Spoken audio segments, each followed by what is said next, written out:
Buenas noches y bienvenidos al webinar Estrés y Depresión en el contexto laboral. En el webinar pasado, el 9 de mayo, realizamos un sorteo de premio a la fidelización por el pago oportuno de las cuotas de sostenimiento de nuestros asociados. En esta ocasión vamos a realizar el segundo sorteo. Fabián, que me está acompañando, va a dar la suerte. El tercer papelito va a ser el ganador de una inscripción al Congreso Colombiano de Psiquiatría. Sacamos de uno por uno. El primero es el número 42. El número 42 es Juan Diego Barrera Vázquez. El segundo, Fabián.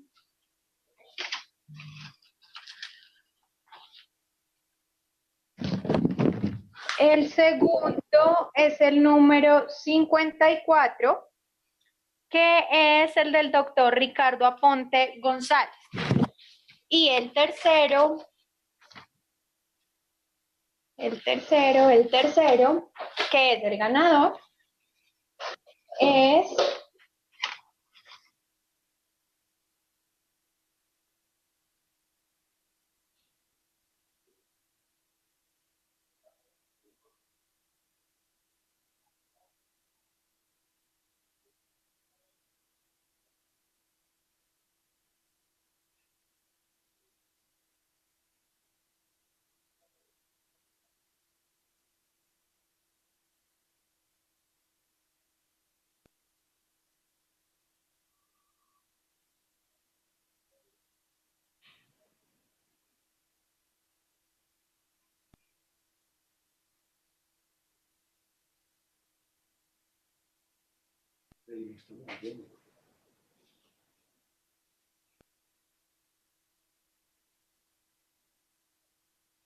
Sonido.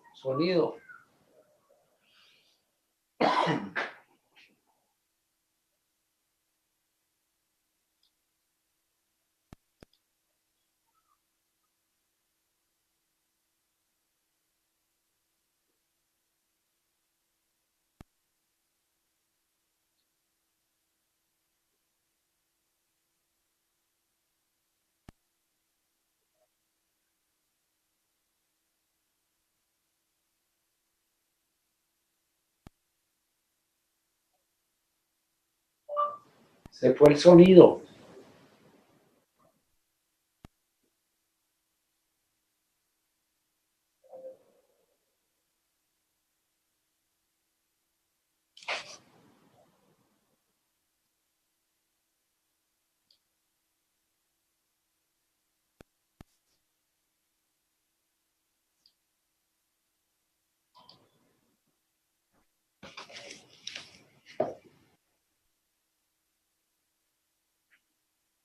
No estamos escuchando.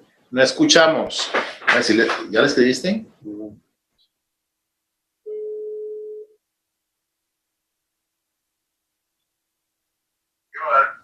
Hola, John, ¿cómo vas?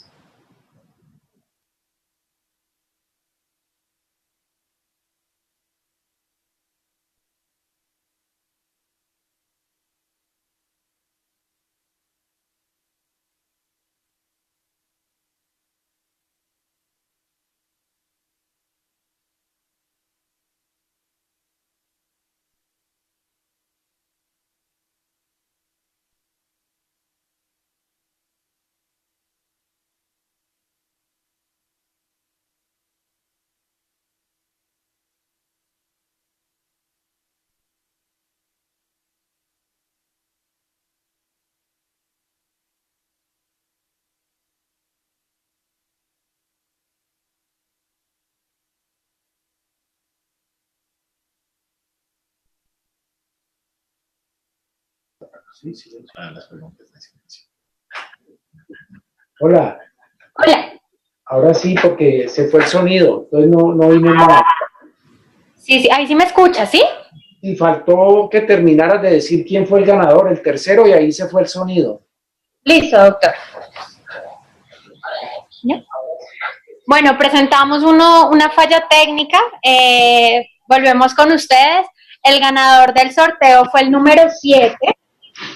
fue el doctor Pablo Edgar Gómez Gómez. Nos estaremos comunicando con usted, doctor, para informarle cómo vamos a hacer la entrega de la inscripción al Congreso. Ahora sí, pues vamos a hablar del webinar por el que estamos hoy aquí conectados. El webinar de hoy es Estrés y Depresión en el Contexto Laboral, que estará dirigido por el doctor Hernán Gilberto Rincón, quien es expresidente, miembro de Junta Directiva de la Asociación Colombiana de Psiquiatría y miembro honorario de la misma asociación. El doctor Rincón es egresado de la Universidad del Valle de pregrado en Medicina y en Psiquiatría.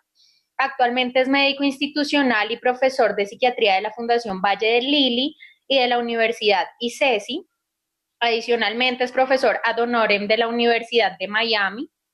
Cuenta con una segunda especialidad en psiquiatría de enlace e interconsulta de la Universidad de California de Los Ángeles, una maestría en salud pública y un diplomado en medicina laboral. Ha sido profesor de medicina y de psiquiatría en la Universidad del Valle y en la Universidad CES. El doctor Rincón fue jefe del área de Psiquiatría y Ciencias del Comportamiento de la Fundación Valle del Lili y subdirector de Educación e Investigación de la misma institución, donde también ha sido presidente y miembro del Comité de Ética. Se ha destacado en múltiples actividades de educación, investigación y liderazgo gremial a nivel nacional e internacional. Cuenta con más de 50 artículos publicados en libros y revistas científicas en el campo de la psiquiatría de enlace, la atención primaria en psiquiatría, los aspectos emocionales de las enfermedades adquiridas en el contexto laboral. En esta ocasión, el doctor Rincón estará acompañado por el doctor José David Mejía Zapata, quien es médico y magíster en salud ocupacional de la Universidad del Valle, especialista en gestión de la salud de la Universidad ICES, ha trabajado como jefe de dependencia técnica de medicina del trabajo en empresas promotoras de salud y como médico laboral y asesor de medicina del trabajo en empresas y medicina del trabajo y laboral en diferentes empresas del Valle del Cauca. Además es profesor del diplomado de medicina laboral en la Universidad de ICESI y en la especialización en seguridad y salud en el trabajo en la Universidad de Santiago de Cali. Se ha destacado como líder gremial en el campo de la salud ocupacional y la medicina en el trabajo. El doctor Rincón hará la presentación de la conferencia y al final el doctor Mejía lo acompañará en el proceso de discusión y de preguntas. Es importante aclarar que este webinar lo estamos haciendo muy de la mano con la campaña que hemos venido trabajando desde hace 2 meses. Yo también voy al psiquiatra, que busca vencer el estigma en la enfermedad mental. Bienvenidos a todos, bienvenidos doctores. Las preguntas las hacemos por favor al final del webinar. Adelante. Buenas tardes a todos nuestra audiencia de la Asociación Colombiana. Estamos muy contentos de estar aquí con el doctor Mejía. Hola, doctor. Buenas noches. Entonces vamos a proceder con la presentación y luego ya seguiremos con las preguntas. Nos las pueden ir enviando de una vez en nuestras redes sociales y las tendremos para seleccionarlas y tratar de responderlas al final. Muchas gracias a todos ustedes por acompañarnos y esperamos que este webinar, como los anteriores, sea de todo el agrado y lo disfruten.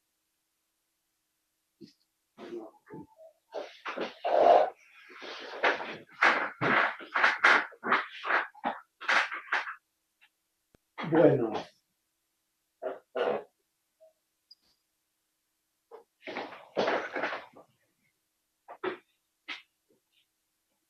Vamos a hablar del estrés y la depresión en el contexto laboral.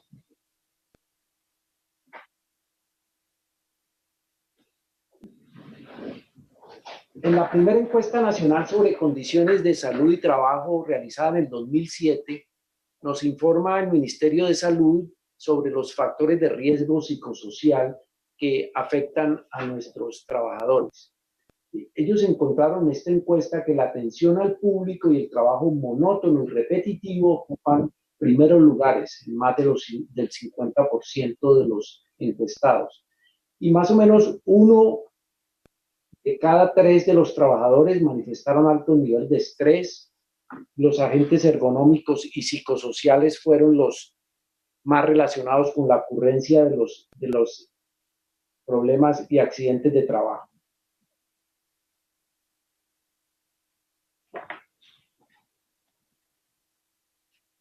¿Qué tenemos sobre estrés laboral?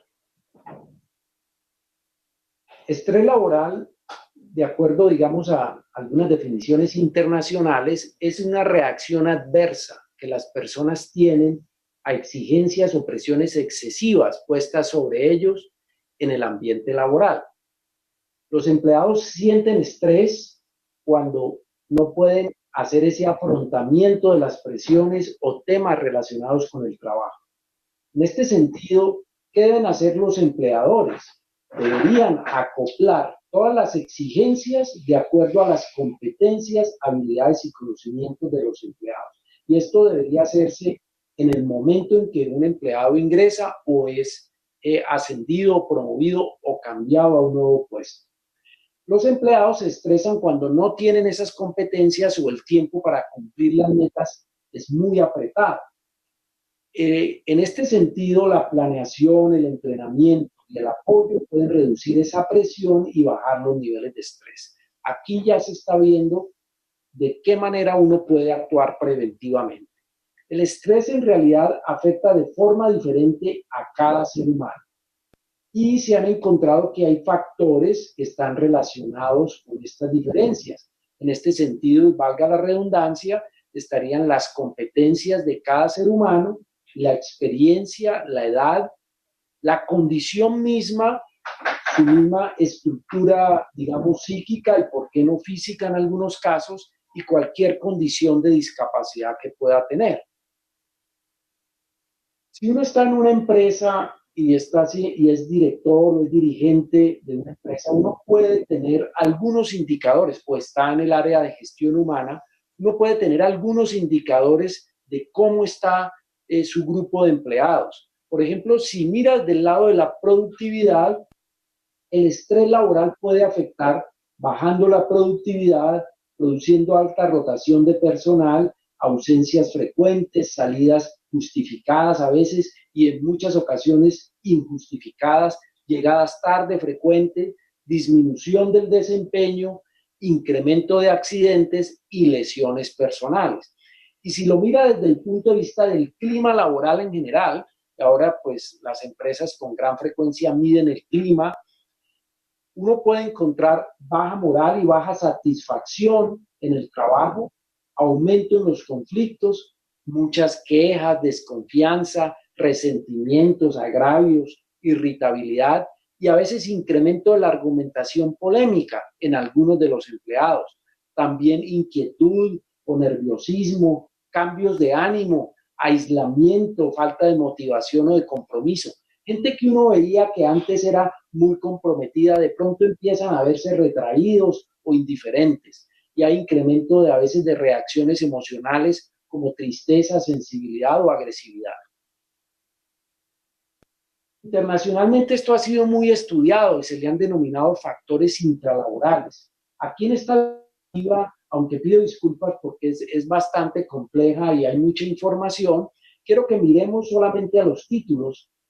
El contenido del trabajo es una de las áreas o de los dominios que ha sido mirado con más precaución como factor psicosocial determinante de estrés laboral, al igual que la cultura del trabajo, la estructura misma de la función que uno está desempeñando y de la estructura jerárquica de la organización, el ambiente de trabajo, la organización misma del trabajo, los turnos, el tiempo, las horas que tiene que pasar alguien sin socializar. Hay empleos que son bastante difíciles porque la persona tiene que estar como muy aislada, muy encerrada. A veces, por ejemplo, una operadora que tiene que estar todo el tiempo muy concentrada respondiendo llamadas, el rol en el trabajo, la claridad de ese rol, el conflicto que la persona pueda sentir, las creencias que tenga, las relaciones es otro de los dominios importantes, pobre comunicación, percepción de acoso, de matoneo o de abuso de alguna manera, y la interfase casa-trabajo también influye mucho, todos los problemas de la casa o lo que uno lleve a la casa a razón de su trabajo. El estrés laboral puede tener efectos somáticos, y estudios internacionales y metaanálisis ya nos están mostrando que esto es una realidad. O sea, esto no es solamente un fenómeno teórico estudiado por los psicólogos laborales o los psiquiatras que trabajan en los temas ocupacionales. Ya hay metaanálisis muy bien diseñados que están mostrando que el estrés laboral produce efectos fisiológicos directos como problemas cardiovasculares, infecciones repetidas, inmunosupresión, problemas mentales como ansiedad y depresión, y también efectos fisiológicos indirectos, como por ejemplo que si una persona está muy estresada, pues ¿qué va a hacer con ese estrés? Pues aumenta muchas veces el consumo de alcohol, de tabaco y otras sustancias, y esto puede hacer que su sistema no logre defenderse bien de las células que están cambiando constantemente y le puede aparecer un cáncer en alguno de los sistemas. También pueden haber efectos que se han considerado de tipo psicológico directo, como los problemas musculoesqueléticos, espasmo de cuello, espasmo de espalda, por tanto tiempo bajo tensión. Y la cima del estrés es el llamado síndrome de agotamiento o burnout. Es entendido como una respuesta al estrés laboral crónico que tiene consecuencias negativas a nivel individual y organizacional y se caracteriza por agotamiento emocional, actitud fría y despersonalizada y sentimientos de baja realización o logro profesional o personal. Esto ya lo entendimos en Colombia y nuestro Estado nos ha entregado leyes, ha sacado leyes al respecto. El síndrome de agotamiento profesional, que tiene código 6E10 Z73.0, es definido como una enfermedad laboral asociada a las condiciones y contenido de las tareas, las demandas emocionales, los sistemas de control y la definición de los roles. El síndrome de agotamiento o burnout está caracterizado por agotamiento emocional, actitud fría y despersonalizada, baja sensación de realización o logro.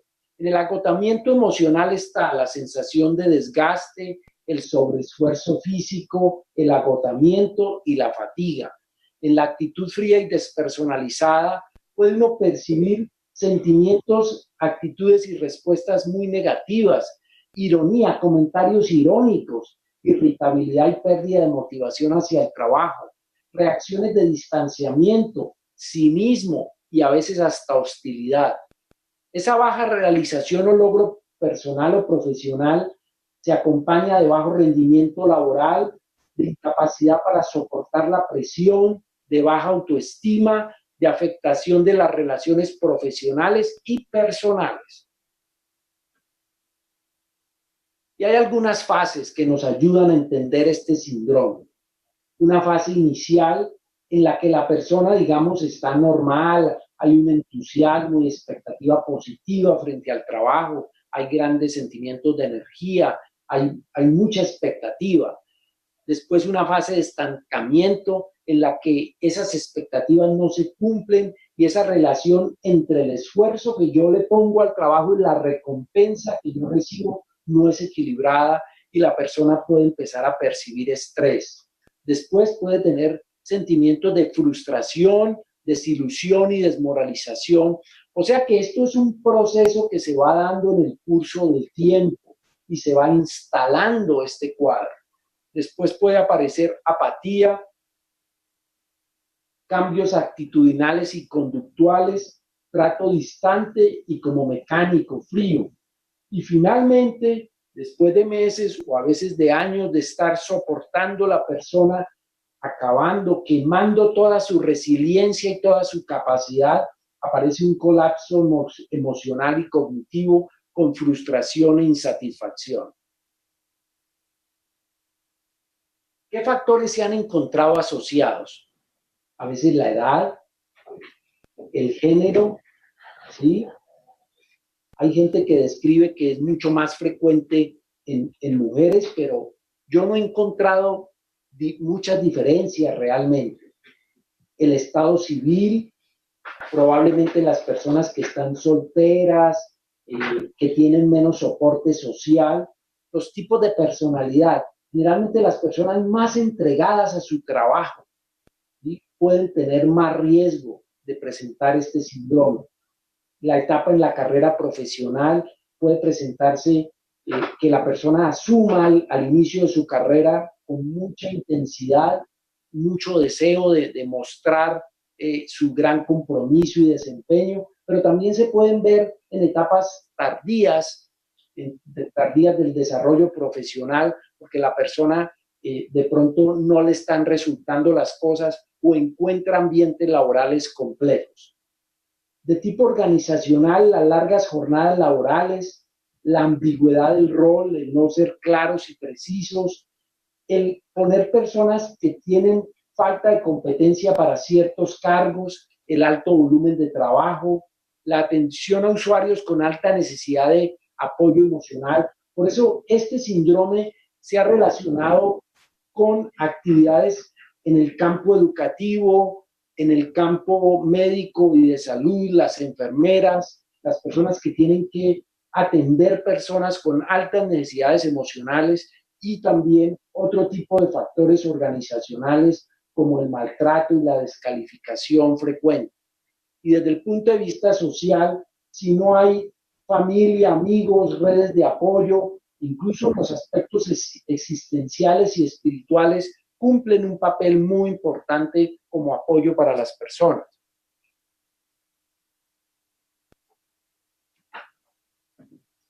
Los efectos de este síndrome: mucho cansancio hasta el agotamiento, fatiga crónica, y este síndrome, como es un estado de estrés crónico, realmente, imagínense ustedes, es como si uno dejara un carro prendido día y noche, pues se pueden empezar a afectar la función cardiorrespiratoria, digestiva, intestino irritable, dolores de cabeza, problemas de sueño, úlceras, trastornos gastrointestinales, molestias musculares, y las personas, digamos, con predisposición podrían presentar cuadros alérgicos, crisis de asma, problemas incluso de la disminución de la capacidad reproductiva, pérdida de la libido.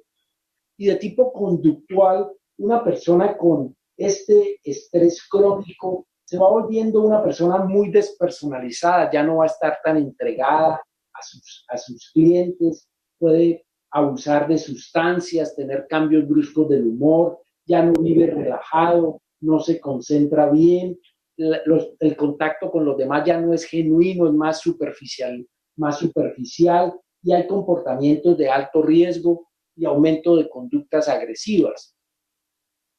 Otros efectos es ya llegar a un agotamiento emocional, una pobre tolerancia a la frustración, sentimientos de soledad, aburrimiento y aparición ya en este estrés crónico de síntomas depresivos. La parte actitudinal se puede volver muy suspicaz, cínica, y en la parte social, aislamiento, problemas familiares, de pareja y pérdida de redes sociales. Aquí vemos en este gráfico cómo este síndrome puede evolucionar en severidad si no se interviene y si no se identifica tempranamente, desde síntomas difusos e inespecíficos que incluyen de pronto un poco más de cansancio del que uno debería tener, pasando por problemas ya físicos como trastornos del sueño y llegando hasta el abuso de sustancias, el ausentismo o el mismo presentismo laboral, que es ir uno a trabajar pero no rendir, no concentrarse, llegando hasta el extremo de crisis existenciales, depresión e incluso riesgo de suicidio. Con esto sobre estrés laboral paso al segundo tema de esta noche, que es la depresión laboral. La depresión por causas laborales o en el contexto laboral, así no sea por causas laborales, es uno de los 5 factores principales asociados a ausencias laborales y a baja productividad. De manera que no es un tema sencillo. Es una severa enfermedad caracterizada por baja energía, fatiga, problemas de sueño o apetito, estado de ánimo triste o ansioso persistente, irritabilidad, falta de interés o de placer en las actividades. Y cuando es de origen laboral, puede ser la fase avanzada de un estrés laboral crónico y un síndrome de burnout. De manera que este síndrome de burnout puede terminar o avanzar hacia una depresión de tipo laboral. En Colombia, la depresión laboral es considerada como una enfermedad profesional, de acuerdo con la ley.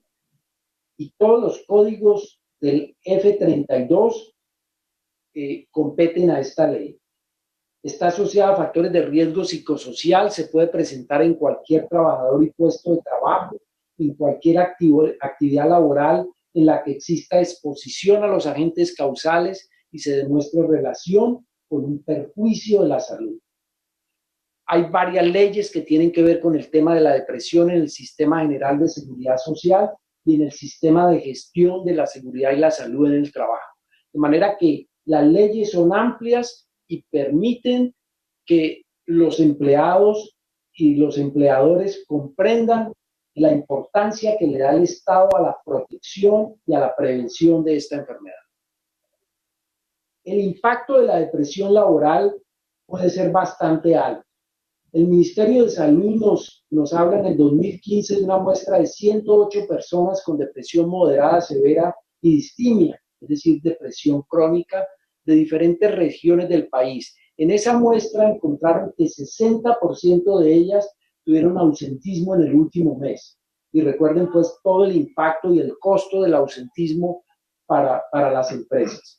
Nosotros recientemente en un trabajo que vamos a presentar en un congreso en Chile, encontramos en una muestra de 1 millón de personas del suroccidente de Colombia que la enfermedad médica comórbida con depresión incrementó los días y por ende los costos de las incapacidades pagadas. De manera que como les decía, no es un tema de poca monta. La depresión laboral es un factor de riesgo para otras enfermedades médicas o para agravar resultados de otras enfermedades comórbidas, como lo veíamos en ese estudio que les comentaba. Los deprimidos tienen preocupaciones constantes que les producen ansiedad y esta a su vez puede causar síntomas físicos como dolor, palpitaciones cardíacas o molestias abdominales.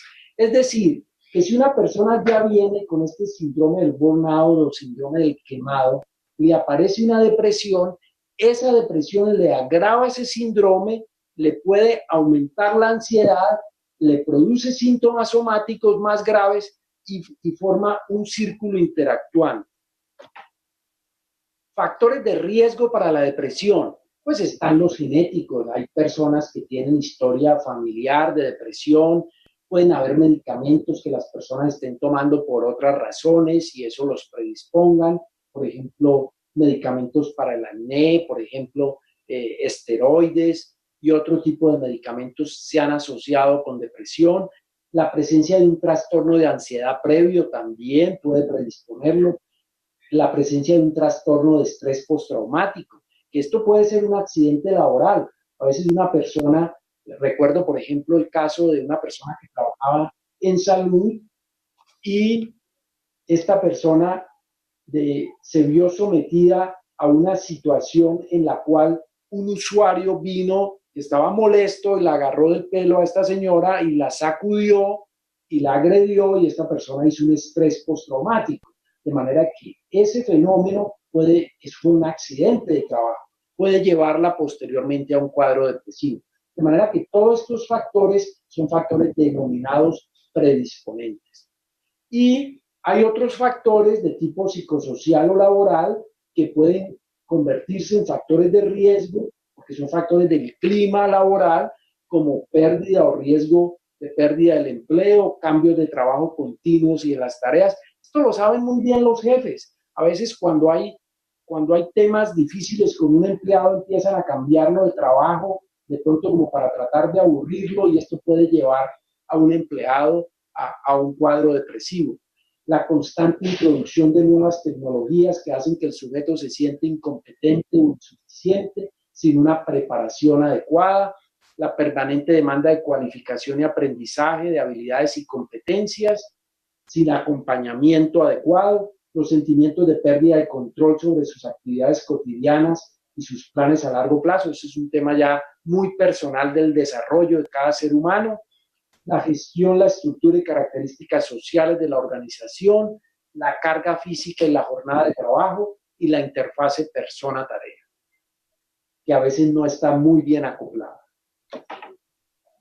Algunos indicadores que pueden tener los jefes y las personas de gestión humana para darse cuenta de si puede haber depresión en alguno de los trabajadores o empleados: el abandono del puesto de trabajo, el bajo rendimiento aunque esté la persona allí y era una persona que antes rendía mucho pero dejó de rendir, las ausencias frecuentes, la baja productividad, la disminución del desempeño y a veces el sobreinvolucramiento en el trabajo.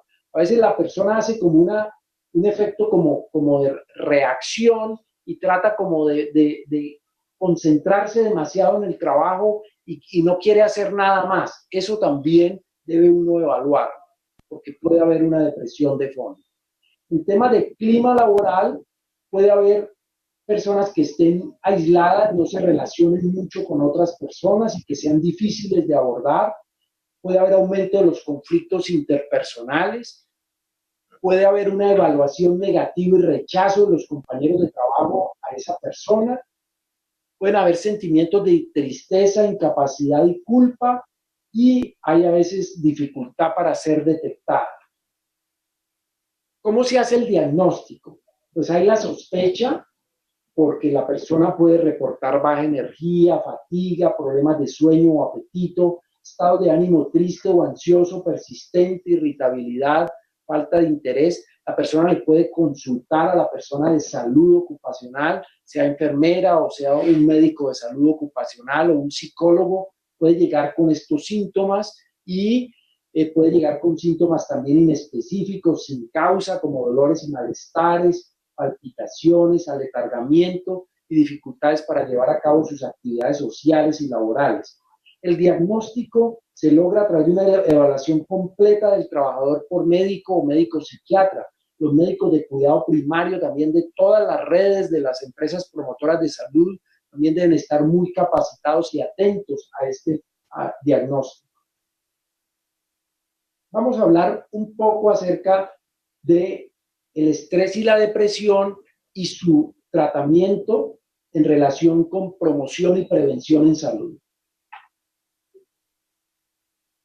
Vamos a utilizar esta sigla EDL, estrés y depresión laboral, prevención primaria.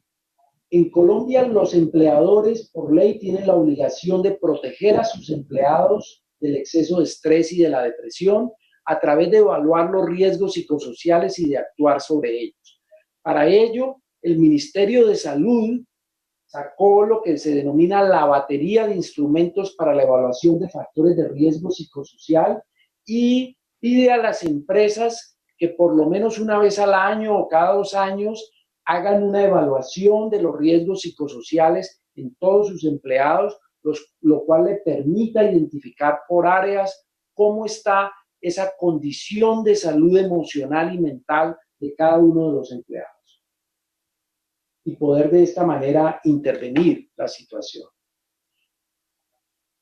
El ministerio nos dice que la batería de riesgos psicosociales nos ayuda a encontrar unos resultados basados en hechos reales, a medir lo que realmente se desea medir, a que esos resultados sean consistentes y que la empresa cuente con parámetros para comparar estadísticamente los datos obtenidos en una persona con los de un grupo de referencia. De manera que antes de sacar esta batería fue probada y fue medida, de tal manera que existen unos baremos que permiten hacer esa comparación. Y de esta manera, cuando se aplica, ¿sí?, la batería de riesgos psicosociales, y digamos que en algunos casos en que he participado en esta aplicación de baterías, uno puede mirar, trabajando con los psicólogos de seguridad y salud en el trabajo, que de esta manera se puede contar con información que nos permite focalizar los programas y hacer planes y acciones dirigidas a la prevención y el control. Y de esta manera lograr intervenir tempranamente y prevenir el estrés laboral, la depresión y otras enfermedades o problemas emocionales. En este sentido, la prevención primaria del estrés y la depresión laboral debe tener en cuenta que los factores psicosociales identificados con la batería comprenden los aspectos intralaborales, los aspectos extralaborales o externos a la organización y las condiciones individuales o características intrínsecas del trabajador, los cuales interactúan dinámicamente mediante percepciones y experiencias, influyendo en la salud y el desempeño de las personas. Entonces, de esta manera, la batería nos permite distinguir 3 tipos de condiciones de cada trabajador y del grupo en total. Los aspectos intralaborales, los extralaborales y los individuales. Y cada uno de ellos tiene unas dimensiones que nos permite estudiar en más profundidad cada fenómeno y poderlo interpretar. Las condiciones intralaborales son entendidas como aquellas características del trabajo y de su organización que influyen en la salud y el bienestar de la persona.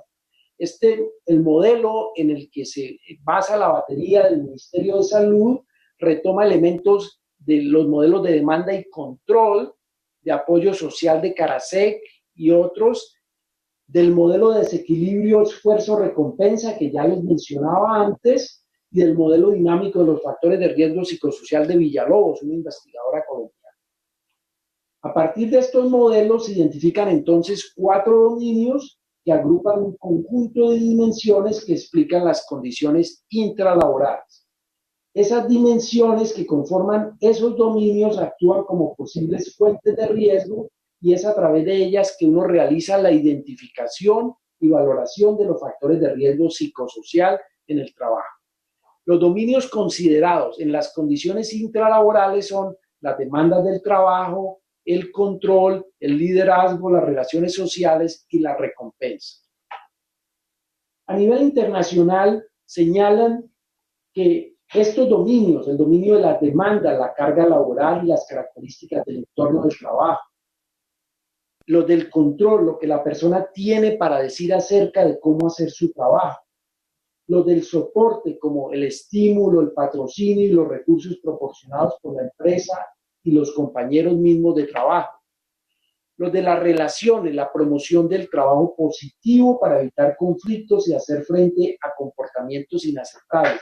Es decir, que esas habilidades, esas competencias denominadas por muchos blandas, pero muy importantes para uno relacionarse y ver el trabajo como un aspecto positivo que ayude a matizar los conflictos y a que si uno no puede aceptar comportamientos de un compañero de trabajo, pueda de una manera asertiva decirle que no le parecen ciertos comportamientos y que hay que cambiarlos o que hay que buscar ponerse de acuerdo y de esta manera poder construir laboralmente.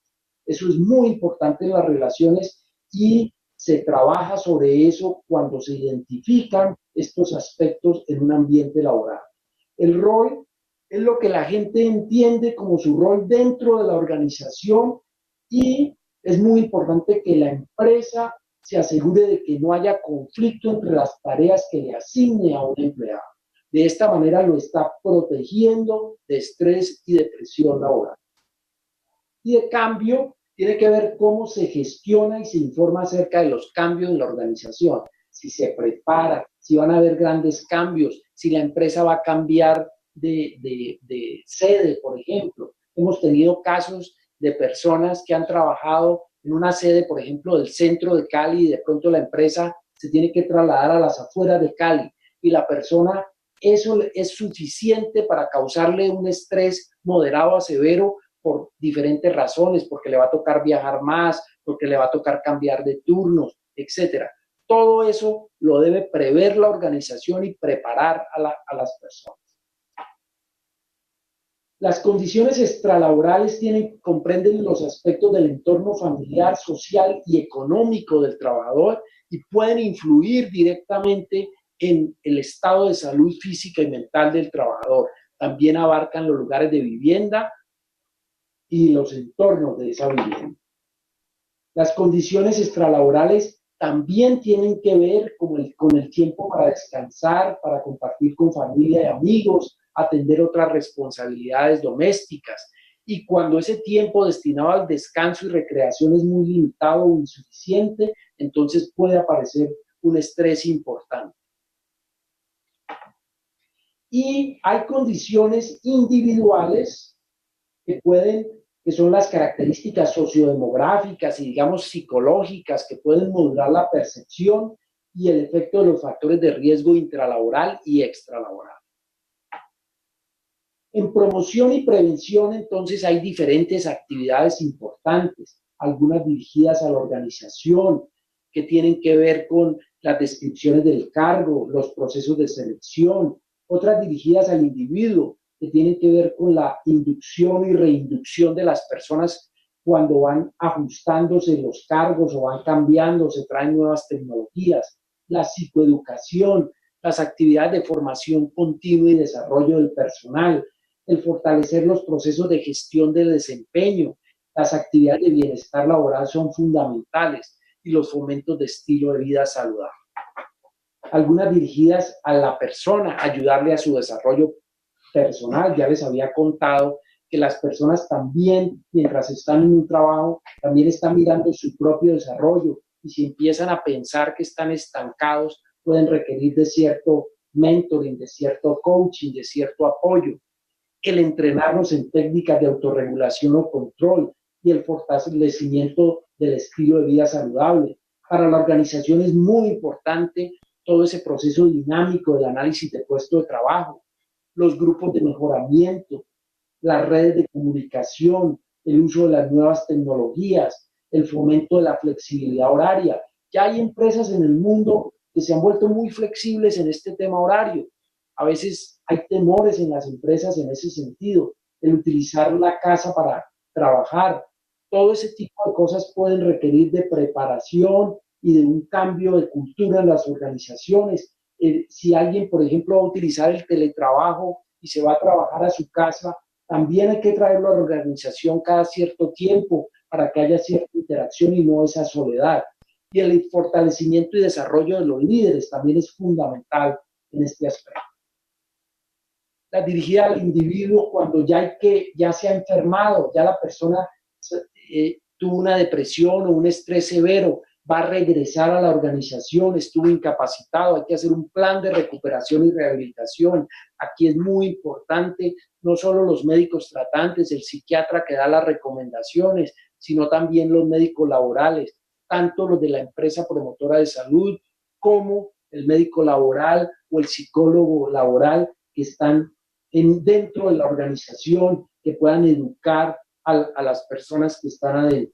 El tratamiento psicoterapéutico, el asesoramiento, la dirigida a la organización, el promover la adaptación trabajador-trabajo, a veces el tener que modificar el ambiente de trabajo, fortalecer los vínculos sociales, mirar qué fue lo que disparó esta enfermedad en la persona y fortalecer toda esa gestión del desempeño. Cuando esto se logra, hay unas rehabilitaciones y un reinstalamiento con reintegración laboral exitosa. Entonces, en este proceso de tratamiento y rehabilitación, cuando la empresa está muy comprometida y hay coordinación con la EPS y con la ARL, porque la ley lo dice que cuando una persona se va a reintegrar laboralmente, la ARL debe participar y apoyar también estos procesos de reintegración laboral. Entonces, cuando hay una verdadera coordinación, valga la redundancia que les comentaba hace unos segundos, hay recuperación exitosa. Bueno, creo que hasta aquí les he resumido un tema que es bastante interesante, complejo y que de pronto podemos ampliar y profundizar en otra futura webinar. Agradecimiento le doy al Ministerio de Salud porque me ha facilitado algunos documentos muy importantes para esta conferencia y para mi propia formación en medicina laboral, y a la Asociación Colombiana de Psiquiatría por la confianza para esta conferencia, a la Fundación Valle de Lili, que también proveyó alguna ayuda tecnológica, a la Universidad ICESI, que me tiene trabajando y muy contento con todos nuestros estudiantes. Muchas gracias. Ahora vamos a pasar al tema de preguntas. Aquí estoy con el doctor José David Mejía. Bueno, muy bien, doctor Hernán. Gracias por la conferencia. Y de antemano, muchas gracias a Laura y al doctor Juan Fernando por la invitación a este webinar sobre estrés, depresión en el contexto laboral. Doctor Hernán, tengo dos inquietudes para realizarle, hablando en la parte laboral. Una de ellas es el trastorno mixto de ansiedad y depresión o la depresión crónica, la distimia. Son patologías muy frecuentes en los trabajadores, han aumentado en los últimos años, digamos que se mezclan con enfermedades osteomusculares en cuanto a la morbilidad propia del trabajador. ¿Cómo podemos manejar este tipo de patologías de tipo psiquiátrico como depresión, como ansiedad o el trastorno mixto para evitar que se cronifiquen en los trabajadores? ¿Qué medidas se pueden tener dentro del manejo clínico de ese trabajador para evitar que lleguen a cronificarse y que finalmente lo que producen es una incapacidad prolongada y de pronto hasta posibilidades de calificación de invalidez? Bueno, yo creo que es muy importante su pregunta porque hay que actuar tempranamente, ¿sí? Es decir, se debe conocer desde muy temprano los riesgos que puede tener un trabajador. Hay roles que son de más riesgo que otros y hay personas que asumen su trabajo de una manera mucho más intensa y pueden correr riesgo de sobrecargarse y llegar a un estado de estrés y de depresión. Una vez ya se ha instaurado el cuadro, que es a donde estamos en este momento de la pregunta, es muy importante una identificación temprana, es decir, que se logre que la persona manifieste cómo está. Se debe haber programas de educación dentro de las empresas, de que reporten, digamos, cuando estén sobrecargados, o los mismos líderes que empiecen a notar aspectos, como ya les mencionaba, los indicadores. Entonces, de pronto, tempranamente identificar la persona. Una vez identificado, si la persona consultó por urgencias o hay un ausentismo, entonces hay que tratar proactivamente de darle mucho apoyo a esa persona para que reciba su tratamiento y tratar de ser muy proactivos en decirle que apenas el médico, el psiquiatra tratante le autorice regresar a trabajar, se le van a dar todas las condiciones para que se pueda reintegrar, dándole de pronto inicialmente unas jornadas laborales un poco más disminuidas, una reubicación laboral, y si hay algún factor que la persona reporta, en la evaluación, por ejemplo, del médico laboral, el médico ocupacional, en el caso de ustedes, le reporta al médico que hay algún factor, trabajar sobre ese factor para mirar si es una percepción del trabajador o de verdad el factor existe, porque a veces hay una percepción aumentada del trabajador,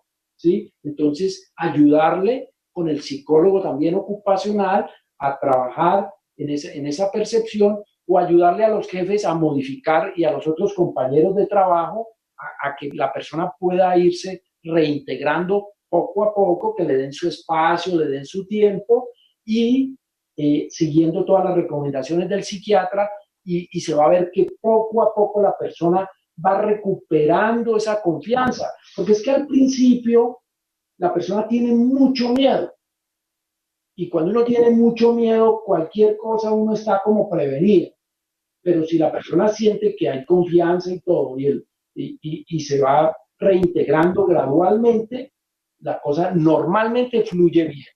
Y si hay alguna situación en que la persona, digamos, tiene una recaída, por decir algo, que eso nos pasa con frecuencia, la persona tiene una recaída, entonces rápidamente tratar uno de mirar qué pasó, ¿sí? A veces las empresas tienen mucho temor, por ejemplo, de que porque la persona está incapacitada, entonces no puede ir allá al trabajo. Yo creo que aquí es un tema también de confianza y de buscar que el médico laboral pueda de alguna manera, puede ser en su consultorio, etcétera, valorar a la persona y ir mirando, irle dando confianza de que se le va a apoyar para su reintegración. Porque si se le da esa confianza, Entonces la persona, cuando el médico psiquiatra le dice ya se acaba tu incapacidad, la persona no va a tener tanto miedo. No sé si eso responde un poco. Bueno, muy bien, doctor. Eso hablando de las medidas intralaborales, al interior del trabajo, poder identificar esos riesgos y prevenir de pronto esa cronificación. Ya en el plano clínico, en el plano del consultorio, cuando se tiene el trabajador en consulta, que tiene esa expectativa de incapacitarse, porque muchos de ellos lo hacen, no se sienten en condiciones de trabajar. ¿Qué puede hacer allí el clínico, el psiquiatra para ayudar en ese pronto reintegro del trabajador? Digamos, apartándonos un poco ya de la parte dentro del trabajo que ya lo has mencionado, en el plano del manejo médico o incluso de medicamentos, porque muchas veces la excusa de que producen sueño es de por sí una causal de ya incapacitar al trabajador. ¿Qué puede hacer el clínico, el psiquiatra en el manejo del paciente para ayudar a que esa persona se reintegre más pronto y se incapacite menos? Bueno, aquí los psiquiatras tenemos una responsabilidad muy alta. Por un lado, tenemos una persona con una enfermedad real que la está incapacitando. A veces uno como psiquiatra no conoce el lado de la empresa, ¿sí? Pero uno sí percibe a través del mismo trabajador, ¿sí?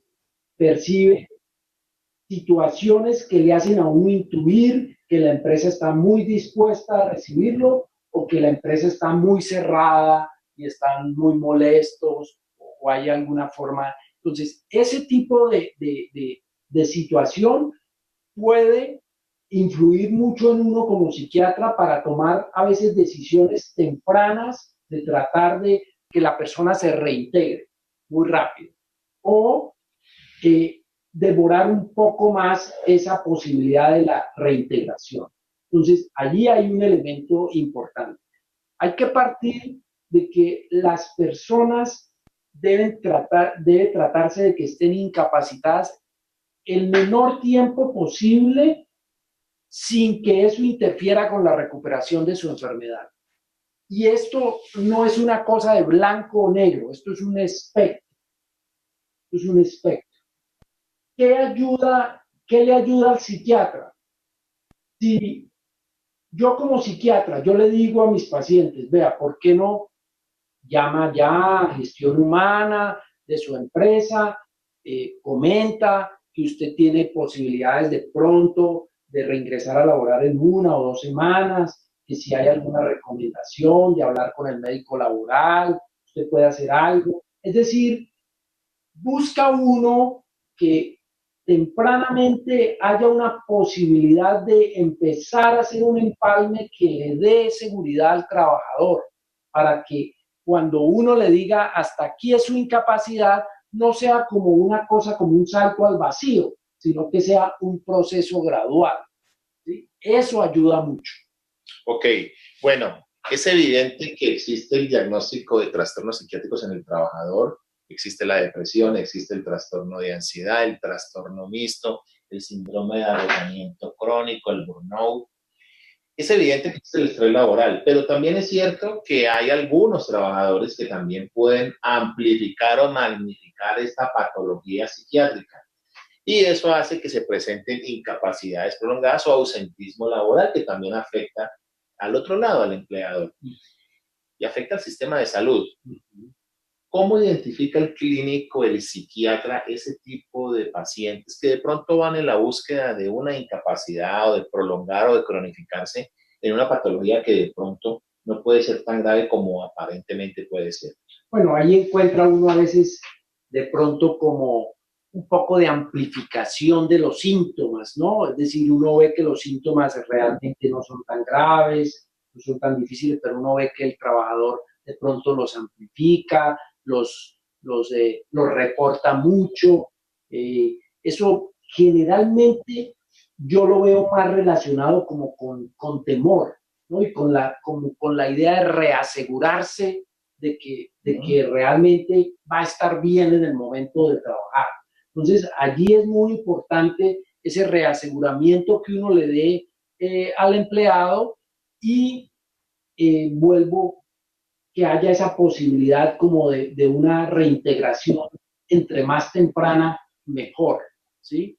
Cuando ya hay situaciones de tipo, digamos, como legal y ese tipo de cosas, entonces, o situaciones de agrupaciones sindicales y ese tipo de cosas, a veces eso puede dificultar un poco el tema, pero hay que explicarle al trabajador que para nosotros los psiquiatras lo importante es el estado clínico y la recuperación. Y lo que es muy cierto, en la medida en que uno esté trabajando, la posibilidad de estar de mejor salud es más alta. Bueno, muy bien. Vamos con preguntas de las personas que nos están viendo a través de este webinar sobre estrés y depresión en el contexto laboral. Una de las preguntas que tiene una de las personas que nos ve es, ¿cuáles son las técnicas o cuál es el manejo que se puede dar para el estrés? ¿Qué técnicas se pueden utilizar en el manejo clínico del estrés? En el manejo clínico del estrés es muy importante todos los aspectos de estilo de vida saludable. Entonces, aprender técnicas de relajación, de yoga, hacer ejercicio en forma regular 3 a 4 veces por semana, tener unos buenos hábitos de sueño, dormir como mínimo entre 6 y 7 horas diarias, ¿sí? Algunas personas, los más jóvenes, pueden requerir un poquito más de 7 horas diarias. Si uno necesita trasnocharse, pues se trasnocha 1 o 2 noches, pero no puede ser que todas las noches uno se trasnoche porque eso va minando, ¿ok? El uso de sustancias estimulantes. Es muy común que hoy en día la gente tome sustancias derivadas de cafeína, de guaraná y otro tipo de sustancias muy crónicamente. Eso puede hacer que el organismo pierda la cierta capacidad para manejar estrés y por el contrario presente ansiedad. Una vez me llegó una persona acá al consultorio con un cuadro de tensión, de ansiedad. En la historia clínica que le hice, le pregunté qué tanto café tomaba. Me dijo, no, yo me tomo más o menos unas 10 tazas al día, entre 7 y 10 tazas al día. Yo le dije, vean, yo lo noto muy ansioso, lo único que voy a hacer es quitarle el café, no lo suspenda del todo, tome de pronto descafeinado, tómese una en el día o 2, para no suspenderlo totalmente. Vino a las 2 semanas, me dijo, se me quitó la ansiedad, ¿sí? De manera que es muy importante cuando uno está manejando o valorando un cuadro de estrés o ansiedad, hacerle una buena historia clínica, ¿sí? Una buena historia clínica para identificar posibles factores, orientarlo entonces uno hacia hábitos saludables, ¿sí? Y que estructure sus tiempos en recreación también, que aumente todos los factores que promueven la salud, como la recreación, el tiempo en familia, ¿sí? Y que no mire el trabajo como una meta, ¿sí? Para la vida. No, no es una meta para la vida. El trabajo es un instrumento para vivir bien, ¿sí? No, no es la meta. Bueno, una de las personas que nos está mirando a esta hora nos pregunta, ¿qué opina, doctor Hernán, de la rotación en las funciones para bajar niveles de estrés entre los trabajadores?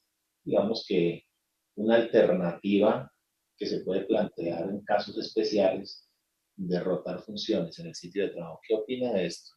Me parece muy interesante. Yo creo que las empresas tienen que mirar diferentes posibilidades y ayudarle a sus empleados en ese aspecto, ¿sí? Puede ser que haya algunas tareas que sean mucho más generadoras de estrés que otras. Por ejemplo, las tareas donde usted tiene que manejar un nivel de concentración muy alto todo el tiempo, porque puede cometer errores si no está manejando ese nivel de concentración. Pues una tarea de ese estilo puede generar un nivel de estrés alto. Si uno tiene una tarea de ese estilo, pero en la misma área tiene otras tareas que no requieren ese nivel, entonces uno podría hacer como una especie de acuerdo entre todos los miembros de esa área y explicarles que va a haber una rotación con el objeto de mantenerlos a todos de buena salud, ¿sí? O ayudarles a que el estrés sea menor o que lo puedan manejar. Y si si uno negocia con sus trabajadores de esa manera y le está haciendo un seguimiento, muy probablemente las cosas vayan a ser muy positivas para ese grupo de trabajo. Bueno, esta pregunta está buena. Hombres y mujeres, ¿quiénes se estresan más? Lo que identifica el psiquiatra, el clínico. Y en cuanto a trastornos psiquiátricos, ¿quiénes incapacitan más, los hombres o las mujeres? Son preguntas que digamos que uno puede, desde el punto de vista psiquiátrico, normalmente nosotros tenemos mucha más consulta de las mujeres. Las mujeres, digamos que tienen todavía en nuestro medio y en el mundo también un doble rol, ¿sí? O sea, las mujeres... o triple, ¿sí? Entonces, las mujeres van y han entrado en toda esa fuerza laboral competitiva con los varones para demostrar que son iguales de capaces o a veces más capaces, ¿sí? Pero además de eso tienen el rol de madres y tienen el rol de esposas en el hogar. Entonces, cuando hay insatisfacción o hay sobrecarga con todos estos roles, la probabilidad de reventarse en el trabajo, de quemarse, es mucho más alta. Y todavía hay situaciones donde hay la posibilidad de pronto de no reconocerle a las mujeres igual que a los hombres, ¿sí? Han hecho estudios que demuestran que todavía las mujeres por el mismo rol le pagan menos dinero en promedio. De manera que esa falta de reconocimiento también puede ser un factor importante en el tema de Karasek que mencionaba, el esfuerzo y la recompensa, ¿no? Entonces, muy importante ese tema. Pero, ¿quiénes estresan más, mujeres u hombres? Pues no es fácil. Yo diría que el tema, como les estoy mencionando, la mujer se estresa mucho porque tiene muchas veces todo ese tema de todos esos roles, pero también depende mucho de las características de personalidad, ¿sí? Los hombres descargan el estrés más desde el punto de vista de afuera. Los hombres descargan mucho más hacia afuera. Entonces, con sus amigos, en el deporte, a veces toman trago y ese tipo de cosas. Las mujeres están mucho más llamadas a descargarlo emocionalmente, son más emotivas, entonces puede aparecerles el estrés como tal o la depresión más tempranamente, ¿sí? Bueno, esta pregunta también es muy interesante que nos hace uno de las personas que nos ve hasta ahora en el webinar, y es sobre los médicos especialistas y el síndrome de agotamiento crónico, el burnout. ¿Se ha identificado, doctor, alguna especialidad más que otra en la cual los médicos presenten este síndrome? Sí, cirujanos, ginecólogos, psiquiatras. Entre los médicos, pues se ha hablado siempre del médico anestesiólogo, ¿sí? Se ha hablado del anestesiólogo, también se ha hablado del mismo psiquiatra, se ha hablado también de los patólogos, ¿sí? Como grupos de pronto que manejan un poco más de riesgo. ¿Los patólogos? Sí, también se ha hablado de ese grupo. Pero en realidad todas las personas dentro del ámbito de la salud están corriendo un riesgo importante. Todas las personas dentro del ámbito de la salud, todos los que estemos atendiendo necesidades psicológicas y sociales, ¿sí? de las personas, estamos en un riesgo más elevado. Ok, bueno, Laura y doctor Juan Fernando, no sé si ustedes tienen alguna pregunta adicional para el doctor Hernán. De todas maneras, pues muchas gracias, doctor, por la invitación, a ustedes también por estar en este webinar. ¿Alguna pregunta adicional tienen? No, doctor Mejía y doctor Rincón, lo que nos queda, lo que nos resta es agradecerles a ustedes por su tiempo, por este espacio que nos han brindado, muy valiosos sus aportes. El webinar ha tenido una gran acogida y pues esperamos que estos espacios se sigan abriendo porque son muy importantes no solo para médicos, psiquiatras o médicos de otras especialidades, sino también para la sociedad en general. Entonces, mil gracias. La asociación Doctor Rincón, usted sabe que es su casa, y a usted, doctor Mejía, sea siempre bienvenido. Gracias. Bueno, no, muchas gracias, doctor Mejía. Bueno, muy querido. Gracias por acompañarnos. Claro que sí. Chao. Adiós. Luego, gracias.